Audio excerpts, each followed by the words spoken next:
महाराज की जय।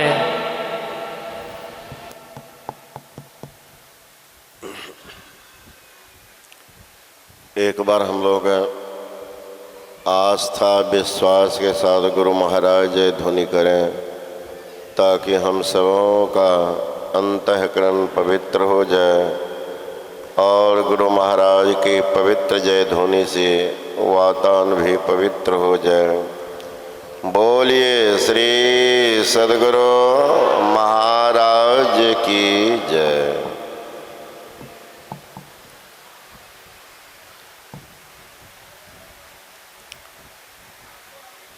अखंड मंडलाकारं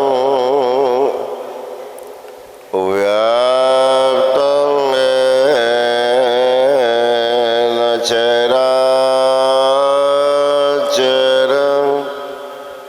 तत्पदं दर्शितं येन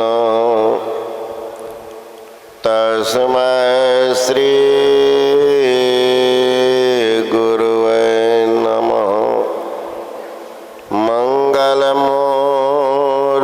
सद्गुरु मिलवै सर्वधार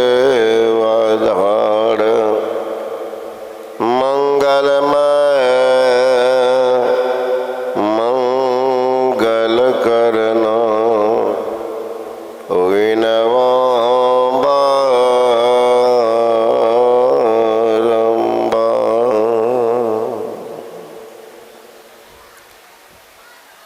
आदरणीय महात्मागण, संबे समादरणीय सत्संग प्रेमान भाव, आदरणीय माताओं एवं भक्तिमती बहनों, अभी सुन रहे थे अभी का विषय भक्ति है। ये भक्ति क्या है? संत कबीर साहब ने कहा भक्ति निशानी मुक्ति की, असंत चरही सब धाय, जिन जिन मन आलस किया जन्म जन्म पछता है।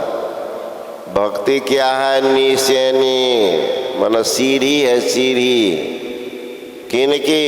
मुक्ति की। छत पर जाने के लिए सीढ़ी का सहारा लेना पड़ता। सीढ़ी तो सब जगह, हवाई जहाज पर चढ़िएगा वहाँ भी सीढ़ी है,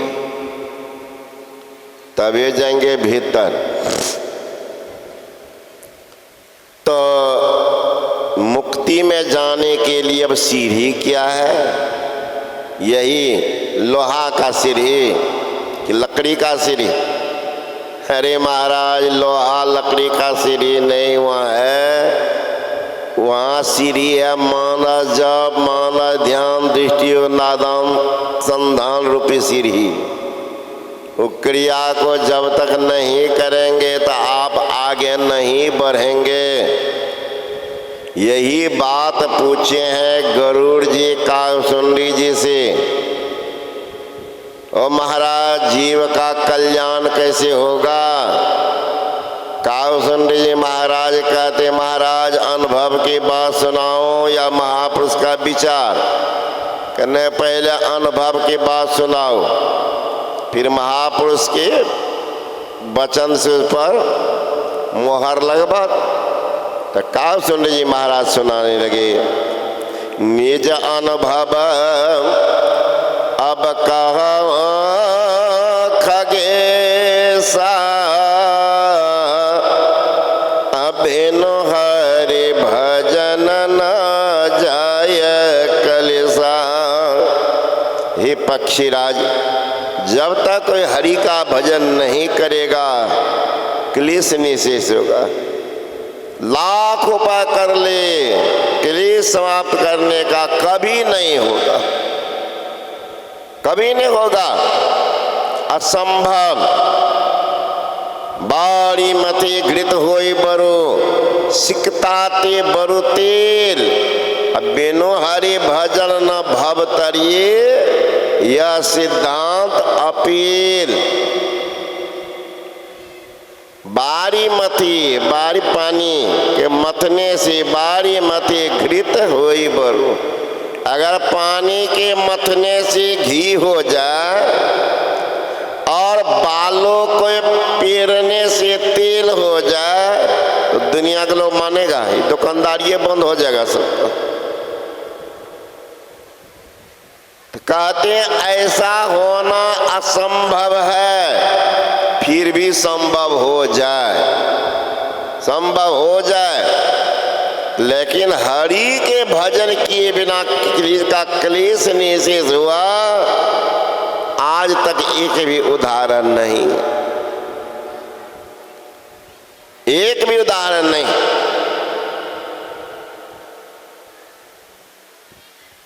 तो संत महात्मा गण कहते हैं हरि का भजन कोई बाहर नहीं। सुनो खगेश हरि भगति बिहाई, जो सुख चाहो आन उपाई। ते 60 महासिंधु बिन तरनी, पैर पार चाहत जर करनी। हे खगेश, खगेश खग के राजा ईश गरुड़ जी, सुनो खगेश हरि भगति बिहाई, भगवान का भजन छोड़ करके और उपाय से चाहते हैं जो कहत आन उपाई। ते 60 महासिंधु बिन तरनी, पैर पार चाहत जर करनी। महासमुद्र में पैदल पार करना चाहता, पर होगा समुद्र में डूब जाएगा, समुद्र में डूब जाएगा। उसी तरह से ईश्वर भजन किए बिना किन्हीं का कल्याण नहीं हो सकता। का तो पंच क्या कह रहे हैं, पंच का विचार है। शिव अज सुख सनकादिक नारद, अजय मुनि ब्रह्म विचार विशारद। सब कर मत खगनायक गएगा, करिए राम पद पंकज निया। पंच में है ब्रह्मा जी, भगवान शंकर, नारद जी, सुखदेव मुनि, सनक सनंदन सनातन सनत कुमार, ये पंच भगवान हैं। इनका कहना के राम का भजन किए बिना क्लेश नहीं होगा। अब राम कहो कि हरि कहो कि प्रभु कहो कि विष्णु कहो कि काली कहो कि दुर्गा कहो, एक के बात है, वो बाद में समझेंगे, सब एक ही है। तो कहा ये पंच का बात आप नहीं मानेंगे, बड़े आदमी के सलाह को नहीं मानेंगे, बड़ी दुर्दशा होगी। जैसे रावण ने किसी की सलाह नहीं मानी, सीता का अपहरण करके ले गया और सभासद बुलाया, ए सभासद हम राम के पत्नी को लाए हैं, ये मेरा लाना उचित है कि अनुचित? अब ठाकुर साहती बोलने वाले सब कह रहे महाराज,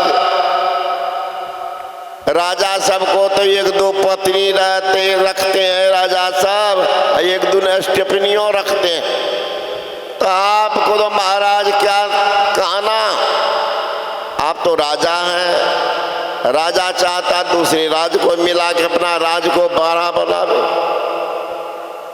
बड़ा बनावे।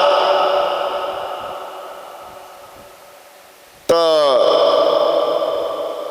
ले आए हैं, कोई बात नहीं, और महाराज खास करके बात रही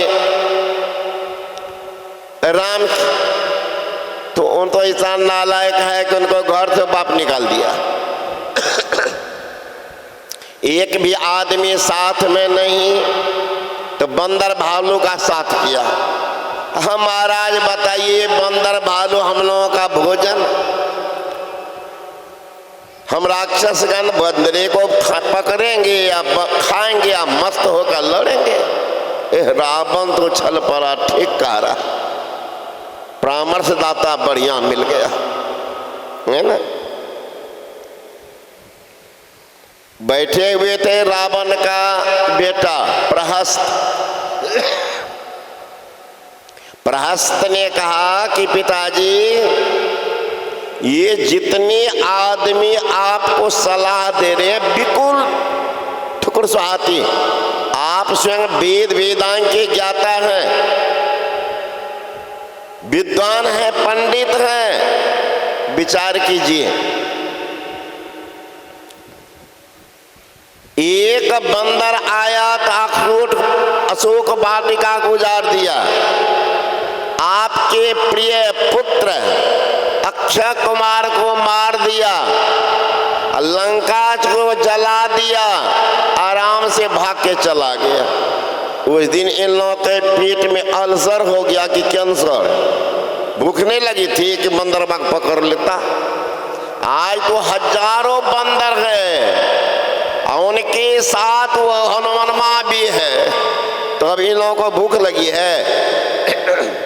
पिताजी, शास्त्र वचन है, सचिव वैद गुरु तीन जन, प्रिय बोल ही भय आस, राज धर्म तन तीन कर होई बेगी नाश। महाराज, मंत्री अगर राजा को सही सलाह ना दे तो समझिए राज का सत्यानाश हो जाता। आज क्या हो रहा समाज में, मुखिया का सलाहकार देख लीजिए कैसा, लोग आए परिवार भाषा कहते बिचौलिया, साधारण भाषा में क्या कहते हैं, चमचा। चमचा बड़ा खराब होता मर। एक माई हमें जिद किया कि बाबा मेरे घर में चलिए, तो गए उनके घर में, एक और महापुरुष थे, साथ दोनों आदमी गए। वो मैया हर में खीर बनाई और दोनों कटोरा में दे करके एक एक चम्मच रख दी, चम्मच रख। वो महापुरुष ध्यान दिए नहीं, सीधे तो आगे था, आग तुरंत उतारा था, एक के बाला का मुंह में दे दिया। क्या दशा हुई होगी इसको समझ सकते। कोई और महात्मा वेदानंद बाबा वही थे, है ना, एक के बार मुंह में दे दिए, ऐसा फेंके खीर के दूसरे को शोध दिए। तो अब उनके मुंह में तो फफोला हो, अब एकदम देख रहे हैं। तो मैंने कहा कि मधु है तो लगाइए थोड़ा। अब बाबा टुकुर टुकुर देख रहे हैं। मैंने कहा बाबा आपकी कोई गलती नहीं है, अगर आप हाथ से छू करके खाते तो ये गलती नहीं होती। आप तो अपनी बात माने नहीं, मान ली है चमचा की बात। वो चमचा सुटाए तो चमचा जिनको जिनको होगा वो जी जलेगा। चाहे मुखिया का चमचा हो कि मुख्यमंत्री का चमचा हो कि विधायक का चमचा हो, कि चमचे बड़ा खराब होता, वो ले देखो डूब जाएगा। आपको लगेगा बढ़िया है, जिनको दिया है देख लीजिए तमाशा, है ना। तो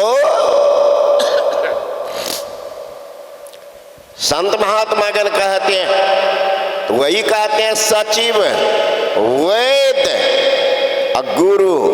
वैद अगर रोगी को सही सलाह न दे, सिर्फ पैसा के लिए ही वो इलाज करे, तो समझिए रोगी गया। एक था रोगी और उनको दम्मा की बीमारी, टीबी की बीमारी, पहुंचा डॉक्टर के पास। डॉक्टर ने कहा कि सुनो, मांस मछली खाना बंद कर दो अविलंब, क्योंकि इसे कब्ज की बीमारी होगी। अच्छा डॉक्टर साहब, और दही और केला ये सदा के लिए छोड़ दो। कहा डॉक्टर साहब ये सब नहीं छूटेगा हमसे नहीं छूटेगा। कहा नहीं छूटेगा तो हम दवाई नहीं देंगे, जाओ जाओ यहां से, दवाई नहीं देंगे।